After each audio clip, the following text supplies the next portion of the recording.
মিলে।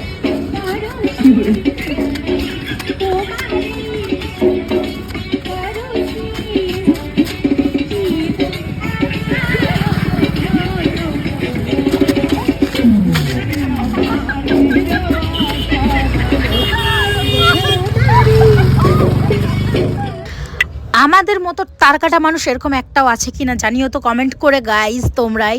তারপরে এই যে সিমি আমাকে কোলে তুলে ট্রেন্ডিং ফলো করছিল, ট্রেন্ডিং। তারপর সিমিকে বলছিলাম আমাকে এরকম করে একটু গোল গোল ঘোরাও, না আমি বলিনি, সেই আমাকে ঘোরাচ্ছিল নিজের থেকে।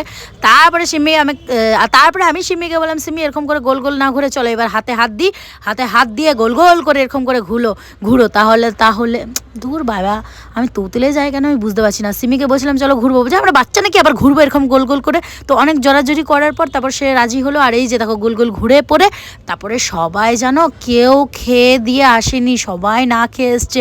তো দুপুরের টাইমে আমাদের ঘরে সেরকম কিছু রান্না হয়নি, তো হোটেল থেকে কিছু খাবার এনেছিলাম কিনা, আর ঘরের কিছু খাবার ছিল, তো সবাই মিলেমিশে খেলাম।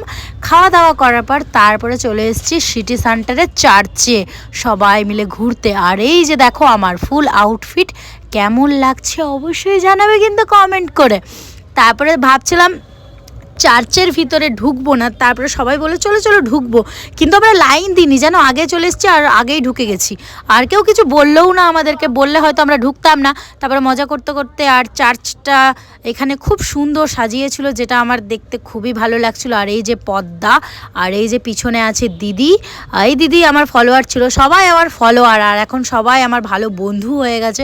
সত্যি বলতে আমি ছোটোর থেকেই একা রয়েছি, আমার সেরকম খুব একটা বন্ধু ছিল না, কিন্তু এখন সোশ্যাল মিডিয়াতে আছি বলে আমার সব সোশ্যাল মিডিয়ার ফ্রেন্ড এগুলো এখন ভালো ফ্রেন্ড হয়ে গেছে, বন্ধু হয়ে গেছে।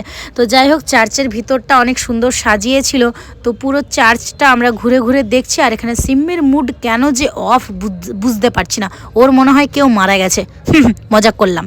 তো এই যে দেখো চার্চটা অনেক সুন্দর সাজিয়েছিল। তারপরে চার্চের বাইরে চলে এসেছি, এই যে দেখো দাদা আছে, প্রকাশ দাদা, সেই দাদাটাই অফিস থেকে চা এনেছে, বলছে চলো আমার অফিসের চা আজকে তোমাদেরকে খাওয়াবো। আর এই যে কানেরটা এই দিদি কিনে দিয়েছে, সত্যি ভালো লাগছে না বলো, কেমন লাগছে তোমরাই বলো। আর এই যে আর